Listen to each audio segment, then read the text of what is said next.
crawl to a table.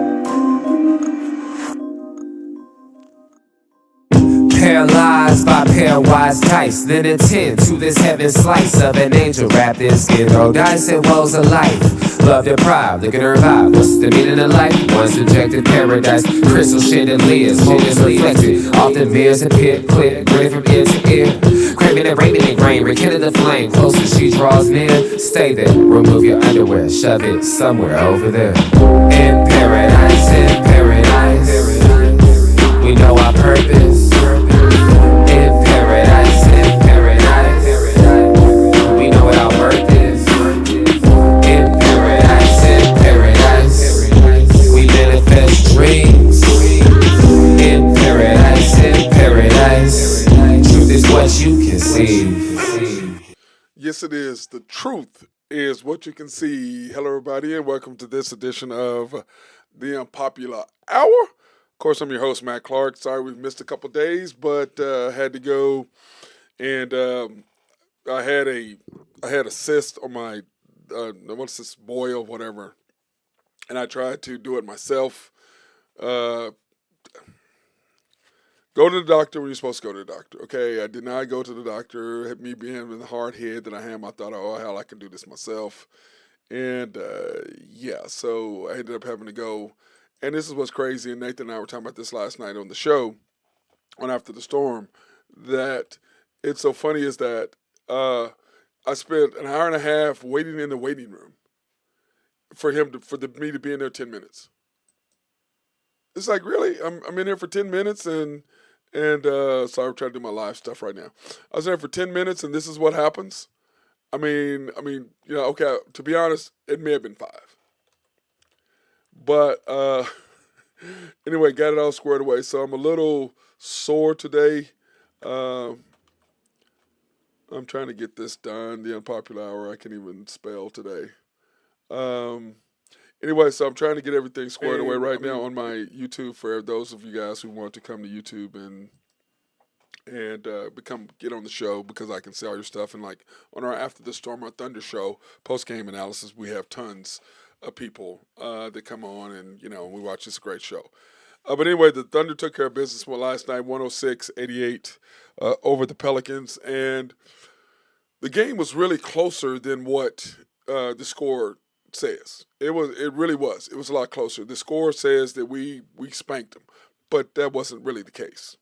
The game was close for the most of the game, and the Thunder did, of course, come out on top. But that being said, it was tight. I mean, the Thunder are now 10-2 atop the Western Conference, which, when we lost Chet in the Warriors game, everybody thought, oh shit, season's over with. What we're gonna do now? We're already down iHeart, and we're down Jay Will. What's gonna happen? And then, well, of course, what happens is Kendrick Williams comes back. Bam! Here comes Kendrick and K. Rich, and did quite a great job, I think, of filling in for Chet. And because remember last year and last few years, Kendrick has been very good at the 4. And at the 5, we'd go small ball. So he was very good at that grouping, and he's really done well coming back in the limited minutes that he has been on the floor. But I want to say that he was absolutely fantastic last night. But, all the credit goes to J-Dub. J-Dub was amazing from start to finish last night. Of course, he has his little moments where he goes, whatever in between. But for the most part, he started out strong, and he came out and made a huge mark to start the game and to do what he needed to do for the Thunder. The Thunder, of course, were 15 for 39 from 3. The Pelicans, 9 of 37. Yeah, I said that. 9 for 37. And like I said, the game, it was closer than what the score says. I mean, the game was close for 3 quarters. I mean, there's no question it was. 39% from the field for the Pelicans, 58 rebounds. They out-rebounded us by 27. I had to look back again. I was like, that cannot be right. I was like, that can't be right. And I was like, wait, what? That's not right. There's no way that we can, I said, something's wrong here. But as it stands, yeah, I saw that, and I was like, man. And really watching the game, it really did not seem like that. I mean, it didn't seem that we were getting out rebounded like that. It really didn't. But in the end of the day, this is the numbers: 24-7 turnovers, and we just did what we had to do, and we turn over and we get out in transition and we make baskets. We get into the floor of the game, and it makes all the difference in the world for the Thunder and what we do. But anyway, great job by the Thunder last night, taking care of business. Of course, we got outscored by 8 from the bench, which is okay. I don't really care about that at all. I mean, I really don't. And the game stats were this: J Dub, 31 points in 31 minutes, 10 for 18 from the field, 4 for 7 from the field, 7 for 7 from the line. His free throw percentage is slowly going up. Our team's free throw percentage is going up. We're now at 81% for the game, which is about where we need to be. 6 rebounds, 7 assists, 4 steals, 2 blocks. He had 2 great blocks in back-to-back. It was back-to-back plays, really. Blocked, I don't remember who it was, came back, blocked him again, kicked the ball out, and then got a dunk in transition. So I think that the crowd goes crazy, and I loved what I saw from him defensively. He was magnificent, and that's what we're going to have. While Chet is gone for the next 6 to 8 weeks until he comes back, I think, right after the All-Star game. So that's middle of February.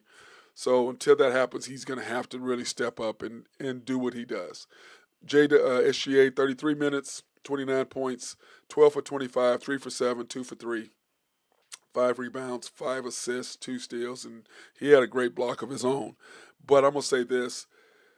Once again, last night, I talked about this on the show. He had a bucket, scored 2 easy points and kicked it out. He did that the other day. And he did last night. Every time he does that, he gets out of the flow.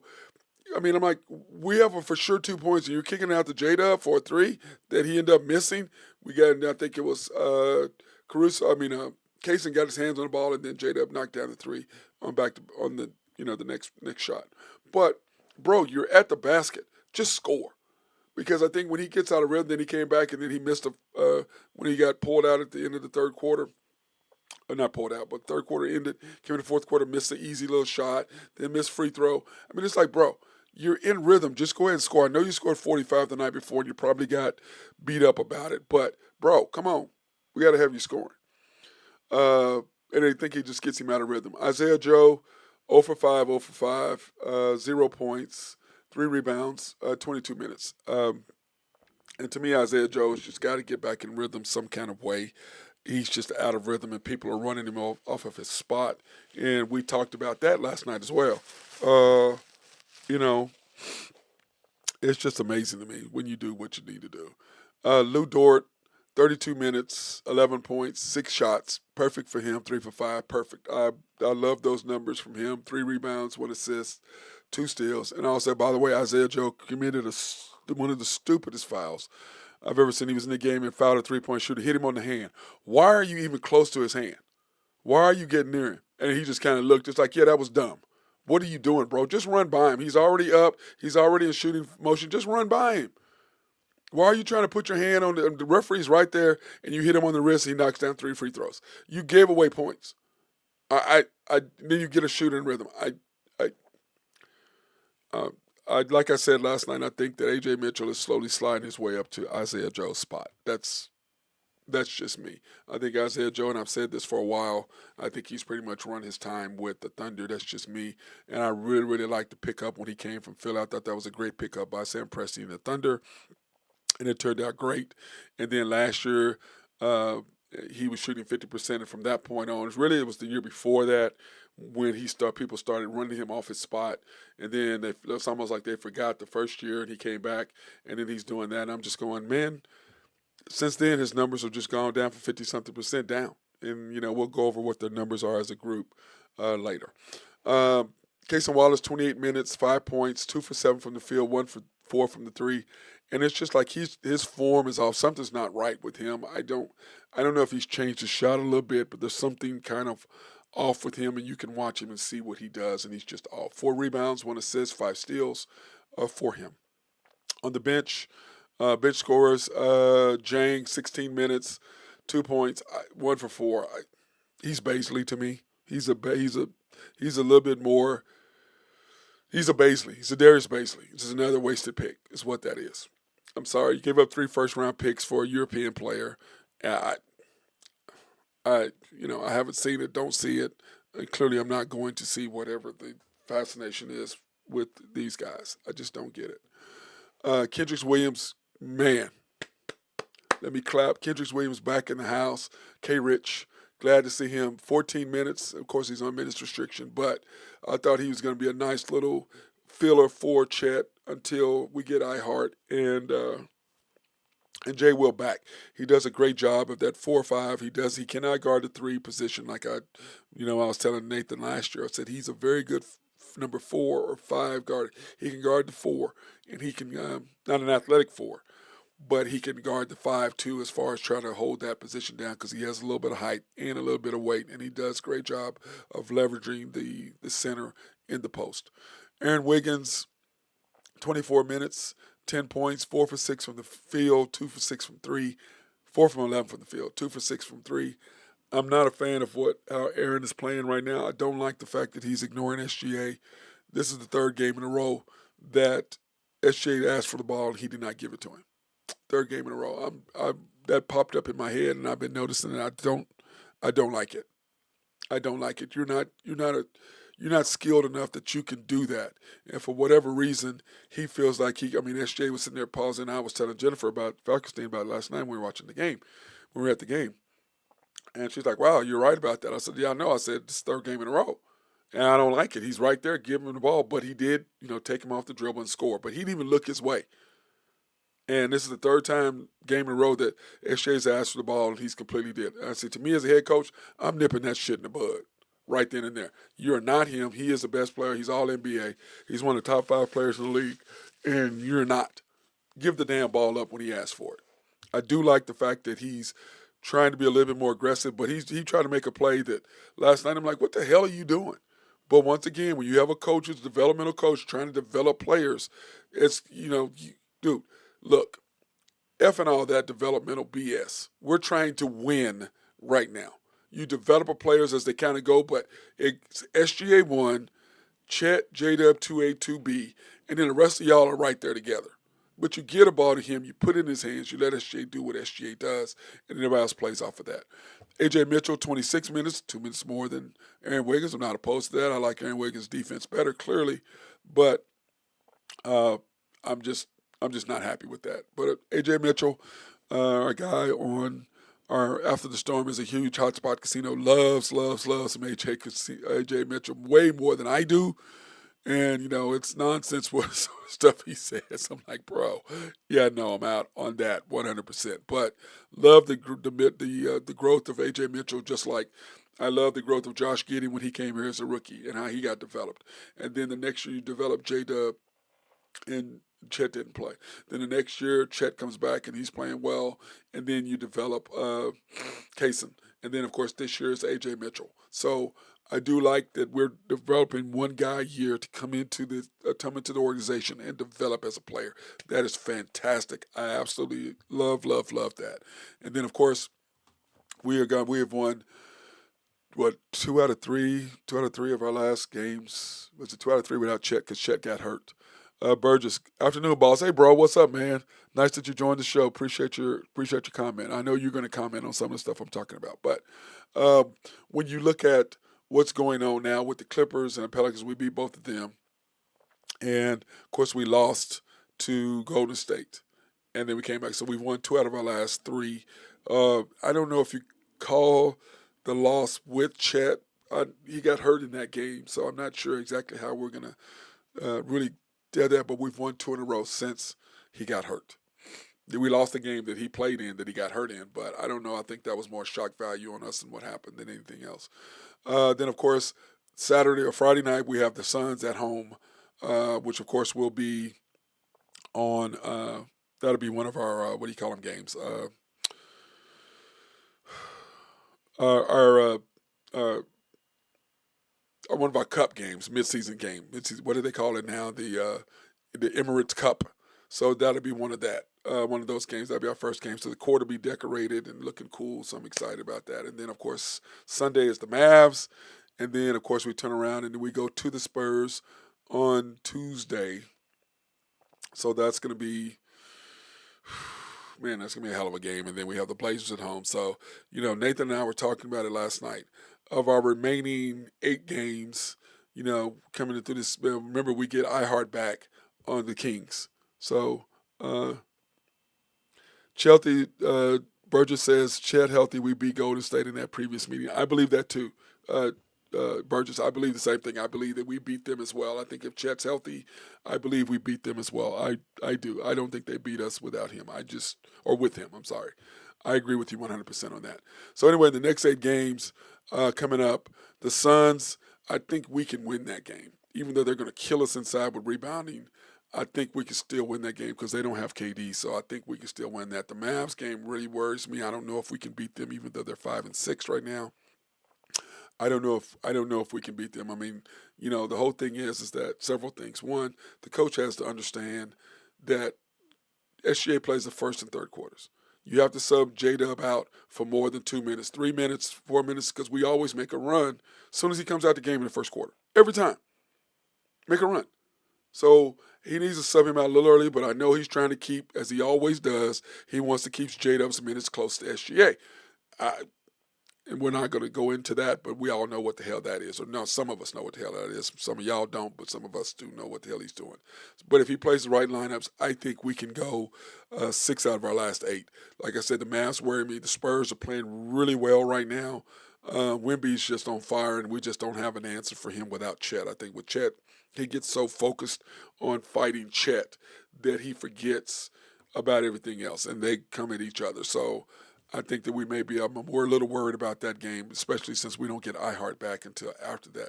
The Blazers, I worry about that game. It's at home, but I think we should get the W. But they're a scary team. They really are young. They're athletic. And if they get on a roll and start knocking down shots and you play the wrong lineups, you could be in trouble. But I think we still should get a W there. The Kings, at the Kings, I worry about they're throwing in our side in Sacramento, so I think that's an L. So that's 2 L's right there that I think that we're going to have. And then the Warriors, that could be another L. Lakers, that could be an L.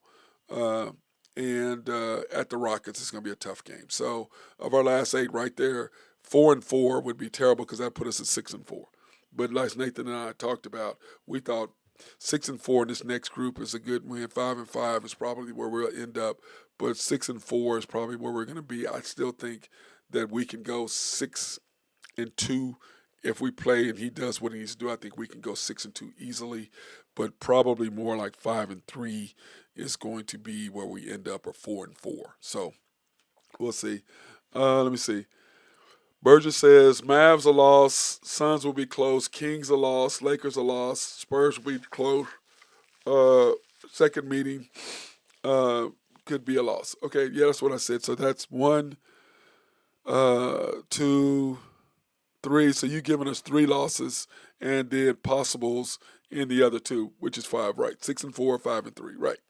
In our next group. I agree with you, Burgess. I love it. So I think you're right on point on that. So that's kind of how I look at what the Thunder can do. And then when you look at our shooting percentage, here's our shooting percentage. Now, of course, this needs to be updated because I did not include last night. Well, this is where we are, updated as a players, as a group. SGA 27 points a game, 50% from the field, 29% from 3, 89% from the line. J-Dub 19.7, which will go up. He's probably at 20 something now, 20.1 or 22, 20.2 or something like that after his 31-point game last night.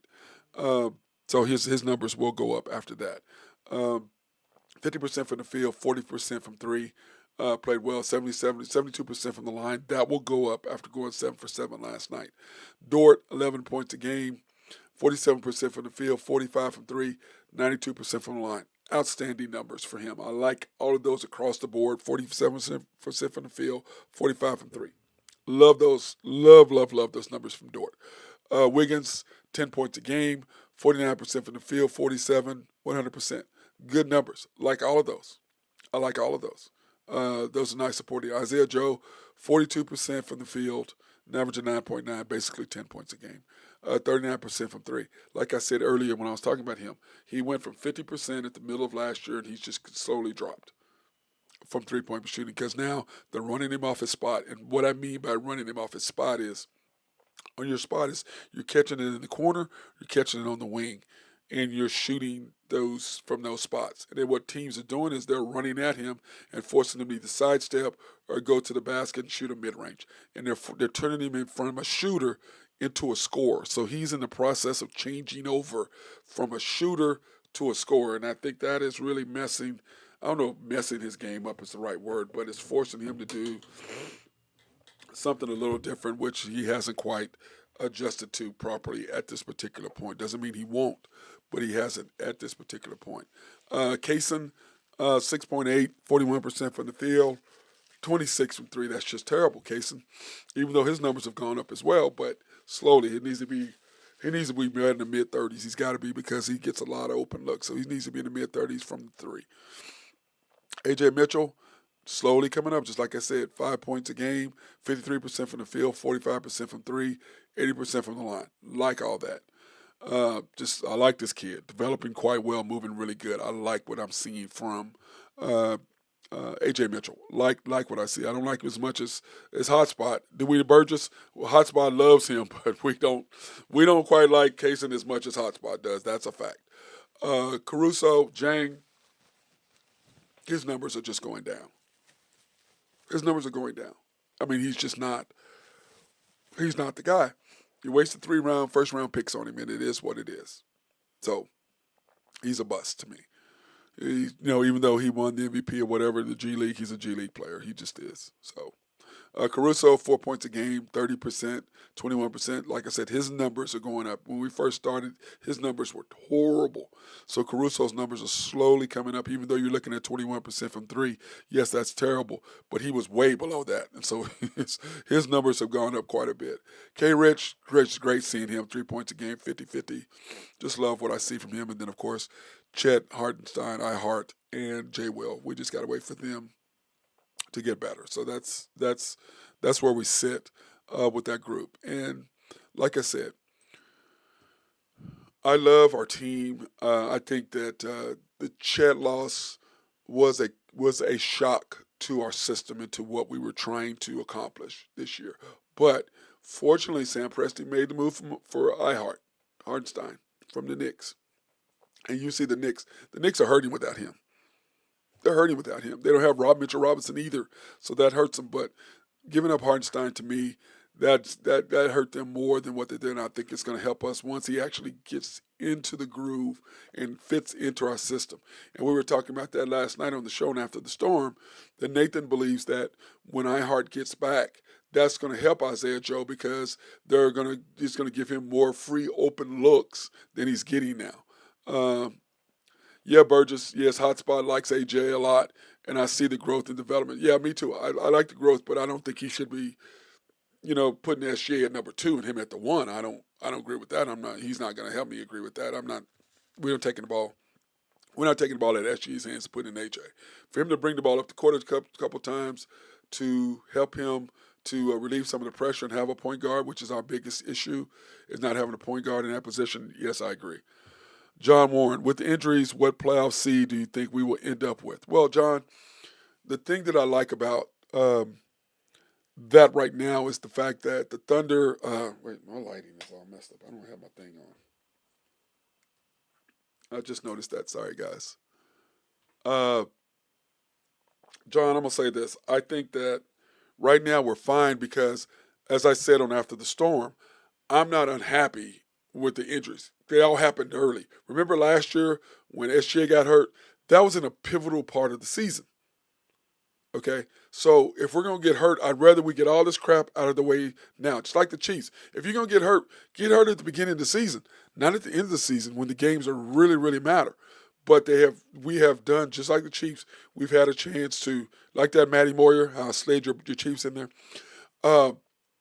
We have navigated that quite well. But once again, being one of the deepest teams in the league, second to Boston to me. I mean, as far as depth, that has allowed us to play through. And you got to remember, when you have one of the top NBA players, top 5 players in the league, in SGA. So by that, he can take over a game, kind of like he did against the Clippers. He just took the game over at 45, but he took the game over. And last night, J-Dub came up and took the game over when we started out great. He took the game over and did what we needed to do. So you're going to have that coming now. We got the Suns on Friday. We're going to have another great game out of SGA, another great game out of J-Dub, and then we're going to have somebody step up, whether that's Dort, whether that's Wiggins, whether that's Caruso, whomever that is, you're going to have a third guy come up and do that. So that being said, I think we get Chet back right after the All-Star break when the season really starts. It kind of starts right after Christmas, but after the All-Star break, that's when things really kick in. So what I'm basically saying is I think that we're fine and we're going to be in the top three. That's where I think, John, we're going to be in the top three. I actually think we're going to be better. I think we're still going to be the number one overall seed because let me go ahead and pull up the standings at this particular point. That's probably going to help quite a bit if I pull up the standings. Let me see. I have them here. Where are they? Okay, here they are. Here are the NBA standings right now, guys. And in the West, to answer your question, John. Thunder 10-2, Warriors 9-2, Suns 9-3, Nuggets 7-3. And I think the T-Wolves, they're not in here right now. They're struggling, still trying to get that whole cat deal out, figuring in Randall, how that offense. So they're still trying to work out their things. Let me see. Burgess says, playoff positioning wise, we will not be upset if we finish top four, but top two preferably. Like, that's what I'm saying. Right now, when you look at the top four, okay, the question is, are the Warriors still going to be there? What are we at games? This is games 11, so we've got 71 more games to go. Will they be there in that spot 70 games from now? The Thunder, on the other hand, remember, we're playing all our back-to-backs early. So we're getting a lot of our back-to-backs out of the way early. So that's going to really help us when you look towards the future, towards the end of the year. All these other teams are going to be playing their back-to-backs towards the end of the year. We've already had two, working on our third back-to-back. I believe that's what we've had because we just did one Monday. So I think we've had, in our first 10 games, we had two back-to-backs. I think we have another back-to-back coming up. So we're going to get our back-to-backs out of the way early, which helps us for positioning. So when I'm looking at this top six, let's say six. I'd rather the Rockets. I told you, everybody, watch out for the Rockets. I said that at the beginning of the year. Got to watch out for them. So I think the Thunder, when I look at it, I don't see us being less than top four, like you said, Burgess. But I think we'll be in the top two because, remember, we'll get Chet back. As long as we don't have any other injuries, that's not going to hurt us. We're going to be fine. And then when you look at the East, they have three teams that are above 500. And that Knicks deal just hurt them. I think getting rid of iHeart is going to hurt them worse than anything. But I think they're the ones that we benefited. So, hey, that's on y'all. Y'all got rid of him for sure. Like, I wanted him, and that's part of what we were talking about after the storm. And we've talked about it kind of on the Unpopular Hour. Who did we want as the third? Because remember, I said 2 years ago, what is Oklahoma City missing? Outside shooting, perimeter defense, and inside presence. We fixed two of those three last year. We fixed outside shooting, and we fixed perimeter defense. But we did not address the inside presence. We clearly addressed that this year with the addition of iHeart. So that has allowed us to do what we needed to do to make that work, okay? So now that that's done, now that that's squared away, now we just got to get Chet healthy, and now we got to get J. Will healthy, and iHeart's going to be back. And I saw him last night without his brace on. So that helped right there, seeing that. So we're going to be fine getting that group back. I'm excited about that group and excited about getting everybody back. So I'm golden with what I see, okay? I'm golden with what I see. And I'm excited about the simple fact that, one, the Thunder are going to be able to do what they need to do inside, which we fixed. Number two, the bringing iHeart back in is going to help us because, like I said, the defense that I'm looking forward to is SGA, Kaysen, Caruso, iHeart, Chet.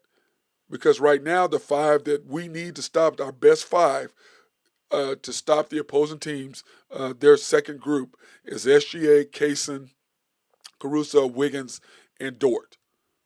That's the best five we have right now. Whenever we need to make a run, whatever needs to happen, that's the five you put in. So that's our best five defensively to get us where we need to be. So if he can continue to add that group And add to it with Hartenstein, like I said, when we come down to it and you need your 5 against their 5, it's going to be SGA, Kaysen, Caruso, uh, Wiggins, and Ihart. Or now with A.J. Mitchell playing the way he is, you could possibly stick A.J. Mitchell in there. Don't really necessarily like him as much as I do defense. Or if you really want to clamp down, you do SGA, Kaysen, Caruso, Dort, and Ihart. There ain't nothing happening nowhere. You're locked down a perimeter. You're locked down inside. There's not going to be offensive rebounds because of Ihart and what he brings to you as far as rebounding. So that's going to lock him up. So I believe that we will be in the top 4, probably top 2, if not number 1 seed, if the coach does 2 things. Number 1, understand lineups. Number 2, understand flow of the game. Those are 2 things that he's got to get. And the third thing, and the most important, stop all that minutes managing crap. Your runs you make is with J-Dub on the bench when the game is in jeopardy. When the game is in jeopardy in the second and third quarters, when you need to make runs, J-Dub doesn't need to be in the game. And he hasn't been when you made your runs. And in the fourth quarter, if a run is needed to be made, pull him out for a couple, 2 or 3 minutes, make a run, and put him back. And then let him close out. But you're not going to do that because you want to keep his minutes by SJ because you're developing him. F all that. So that's enough of that. I'm going to break down and go do my sponsors. I want to take this opportunity to thank our sponsors, SRB. If you have needs for engineering, surveying, and planning, hit our guys up and let them take care of you over there. They love to be behind the scenes. And the thing I love about SRB is that they'll make sure if you have a new complex that you're doing, they can lay it out for you, make sure there's no flooding and everything is proper. But most importantly, if you have a water treatment plant in your city or county, hit those guys up. They love to be able to give you clean drinking water. And who the hell doesn't like clean drinking water? Collaborative Logic, if you need for computers or software to make your office run smoother, or you're growing, hit those guys up there. Make sure everything runs. And like I said, the thing I love about them too is that they can remote in and fix whatever software problem you have or whatever's going on with if it's not mechanical, it doesn't physical, you have to be fixed. If it's strictly software, they can handle that. And I love that. Oak Grove Trucking, if you want to have dirt, rock, or sand to be moved, hit those guys up. They can take very good care of you and whatever you need from Oak Grove. Those are the peeps. Love those guys over there. Y&B, family owned and operated since 1912. They are the bank that makes things happen. They're an equal housing lender and a member of the FDIC. Proud sponsor for us to support women, minority, and black-owned businesses in the Oklahoma City area. You can pre-qualify online at www.ynb.com. That's www.ynbok.com. And then, of course, any of you can go to any of their 5 locations. The main bank at 401 Elm, 66 steps from historic downtown Yukon, Oklahoma. And YB East, which is off the Parkway in 66, YB Mustang, 218 North Mustang Road, YB Parkway, which is off Garth Brooks and I-40. I should say that's YB East, not YB Parkway. YB East off the Parkway, 39th Expressway. And then, of course, YB Parkway off Garth Brooks, just south of I-40 there, right in front of the hospital, can't miss it. And then YB Peoples, located in Bethany on 23rd between Rockwell and MacArthur. And then Elm Grove Clothing and my guy, Jonathan Beakey Triplett. If you have needs for a suit, man, or an overcoat or something, hey, hit my guy up. He can take care of you. Why spend $3,000, $4,000, $5,000, $6,000 for a suit where you can spend $800 to $1,000 and get the same type of material, same type of stuff? So hit my boy up. He'd love to take care of you and get you all squared away. Jonathan Beakey Triplett, 405-332-8787. Hit our guy up and he'll take care of you. I'm just saying.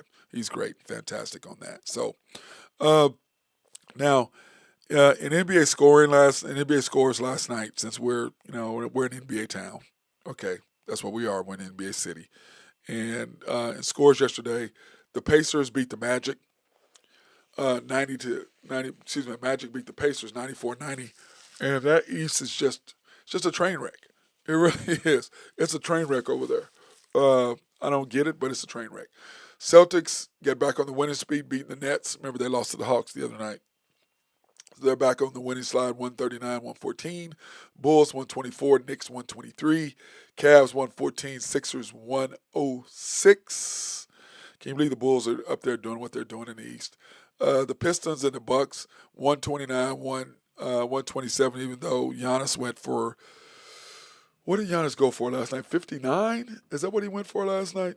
Because when they had big score, Giannis went for 59, Wemby went for 50, Karl Anthony Towns went for 46, and Jordan Poole went for 42. So Giannis went for 59 last night, and they're lost to the Pistons. 129, 127. And that just goes to show you if he does that and they still can't win, they're in a lot of trouble. Then, of course, you got the Wizards and the Spurs. The Spurs took care of business 139 to 130. Like I said, Wemby had 50 last night. Just knocking down threes, had a career high. I think he had 7 or 8 threes last night. He just did fantastic. He's a monster. He really is. And that's, like I said, that game worries me next week because without Chet, for him to focus on, we could be in trouble. But, of course, if he's going to shoot threes, I'm okay with that. Just not boxing us down and doing what we need to do to him. But I think defensively we match up with him a little bit better. Clippers 103, Rockets 111. Like I said, watch out for the Rockets. They're 8-4, and keep losing Clippers because we remember we have access to their pick, so we want them to lose.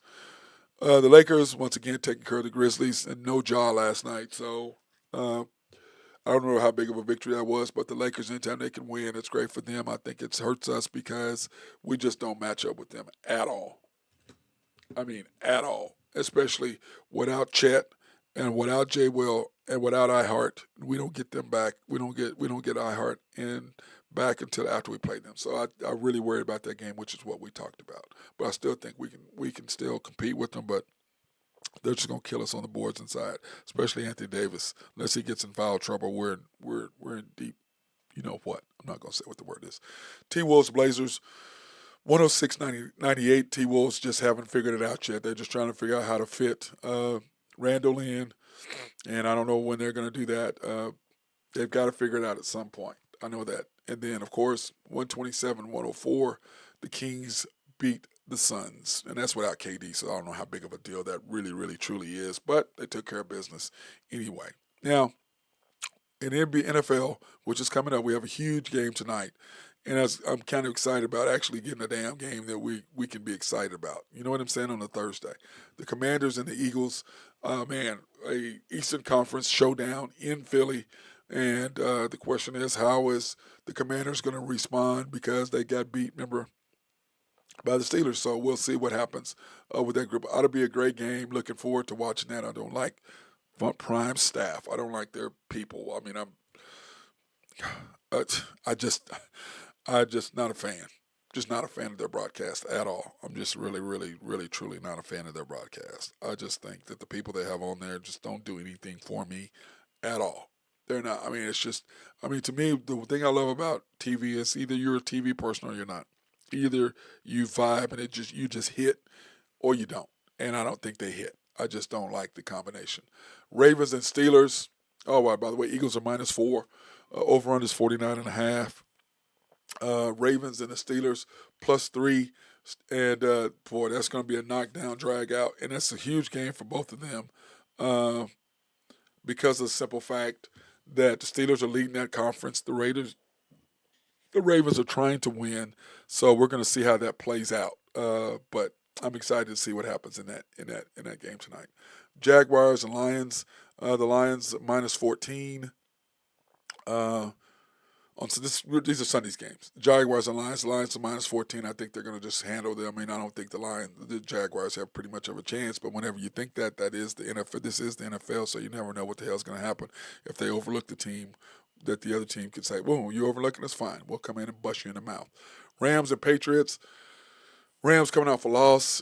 Patriots are the Patriots. I do like the quarterback, and I think that Drake May, I think that he's coming along, and I think they've done a great job of bringing him along slowly. So we'll see what's going to happen with that. Colts, the Browns at the Saints.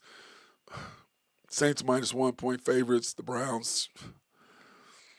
I mean, the defense and what they've had, the choice of Deshaun Watson has just totally and you know Chubb getting hurt. I just think that's just their team. They've wasted a great defense for the last 3 years because of the choices. Just, I mean, I understand what they were trying to do, but it's backfired miserably. Colts and Jets. Don't care. Not going to watch. Don't want to see it. But the Jets are -4, but I don't care. Vikings and the Titans +6. Titans are +6. Um, Vikings should handle their business on that thing in Tennessee, but once again, Nashville, you never know what's going to happen. It is the NFL, but that's another game I don't really care to watch. So then, of course, the Raiders at the Dolphins. The Dolphins should handle business at home. They're playing much better with Tua. I just don't know how the hell you didn't go get a backup quarterback, knowing that he has issues with concussions. And I don't know how you didn't go get your backup quarterback. I don't understand that one. Packers and the Bears +5. Um, the Bears have too much turmoil, but once again, I think Eberflus should have been gone last year because number one, you're hiring a new quarterback. I mean, you're drafting Caleb Williams, number 1 overall. So you're drafting a new quarterback. Number two, you screwed up because even though you got him weapons, his quarterback in college, who also coached Mahomes, you didn't take him as your offensive coordinator. So what ended up happening? He goes to the Commanders, and look what he's done with Jaden Daniels. I mean, to me, that's just a huge blow. What the hell was you thinking? How do you not hire clean? I mean, you're drafting this guy. He was his quarterback coach. He knows exactly what to get out of him. He knows everything about him. And instead, you bring in somebody who doesn't know, who's no longer the offensive coordinator. That guy should have been gone. You should have cleaned house. You could have got Jim Harbaugh, and you didn't. But I kind of understand that because of the CEO of the Bears and that whole relationship. So I get all that. I get it. I get it. It's ridiculous, but I do get it. That game, the Packers should just destroy the Bears because they're just inside. They're just beat up. Falcons and Broncos. Broncos 2.5 point favorites over the Falcons at home. I think that they're going to be fine. They've got a good defense. The Falcons are reeling right now. I mean, Kirk Cousins and the amount of money he's made. It's just him and Dak Prescott. I'm like, what the hell? Unbelievable. But congratulations to them and their agents. Great job. Seahawks and Niners. Man, it's going to be a hell of a game, but I think the Niners are going to start to make that turn now that Christian McCaffrey's come back. I think they're going to start to make that turn to get over the hump to do what they need to do. Chiefs versus the Bills. Knockdown, drag out in Buffalo. Now remember, Josh is 3-1 against Mahomes. Now, granted, they should have beat him last year, and of course, Kadarius Toney, just mental mistake. They lose that game, and they should have won that. But anyway, he's 3-1 against Josh, or he's 1-3 against Josh in the regular season, but he's 3-0 against Josh in the playoffs. So they're 4-3. I'm sure Josh is looking to tie that up and then go up 4-1 over him. And the Chiefs, on the other hand, are looking to remain undefeated, but we shall see how that's going to play out there.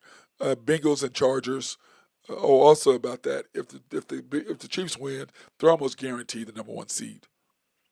They're almost guaranteed the number 1 seed because then they would have beaten Buffalo, they'd have beaten Cincinnati, they would have beaten the Ravens. So anybody they've beaten the Chargers, so they've beaten Denver. So anything they could have come up to even remotely challenge them, the best teams in the East, the West. I mean, in the AFC, they've handled. So they should, because the only 2 teams that are really with them are the Ravens and the Bills, and they've handled both of them. And like I said, so they've done them, and then they beat. God, who else did they beat? Oh, they beat the Bengals, which they still got to worry about the Bengals. You still got to worry about them sliding in. And, of course, the Bengals and the Chargers, we want the Chargers to win and want the Bengals out because if you're a Chiefs fan, you want the Bengals out. You want the Chargers to beat them. And the Chargers are just a tough team, and they're looking forward to try to continue their run towards getting into the playoffs, which I think they could possibly do. And then, of course, Monday night, Texans at the Cowboys. Nobody cares except Cowboys fans. Nobody cares. I don't even know who's going to watch that game, if anybody. Nobody cares. They really don't. They don't care about that game. They really don't care. I know I don't care. I don't care at all. And then as far as the Big 12 is concerned, my Cowboys,